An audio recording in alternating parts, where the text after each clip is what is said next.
ইদানিং কারেন্টে যে বিরক্ত করে, সেই সাথে পানির সমস্যা, ট্যাঙ্কিতে পানি থাকে না। তাই সময় কাটানোর জন্য পড়তে বসে গেলাম। তার মধ্যেই পানি চলে আসছে শুনলাম, তো খেতে চলে যাব। পদ্মজা বইটি পড়লাম, সেটি অনেক আগেরই ট্রেন্ডিংয়ের একটি বই, এখন পড়তেছি। বইটা আগে পেতে পারি না তাই। তো খেতে বসে গেলাম। আজকে রান্না করেছি ঠেঙ্গা। আমরা সিলেটিদের বাসায় বলা হয় ঠেঙ্গা, কিন্তু বাহিরের ডিস্ট্রিক্টে বলা হয় টকের তরকারি। তো টমেটো দিয়ে টকের তরকারি রান্না করলাম মাছ দিয়ে। তো খেতে বসে গেলাম। একটি আইটেমই রান্না করেছি। মেস লাইফে তো আর বেশি খাওয়া যায় না।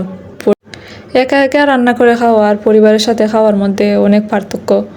একা একা মনে চাইলে রান্না করে খাই, না চাইলে অনেক সময় না খেয়ে থাকতে পারি, কিন্তু ফ্যামিলির সাথে থাকলে তো খেতে প্রবলেম হয় না। মেস লাইফ আসলে খাওয়া দাওয়াতে একটু বেশি প্রবলেম হয়, বেশিরভাগ সময়ে একটা আইটেম দিয়েই খেতে হয়। তো আমার ভিডিও ভালো লেগে থাকলে লাইক এবং ফলো করে আমার পাশে থাকবেন। আসসালামু আলাইকুম।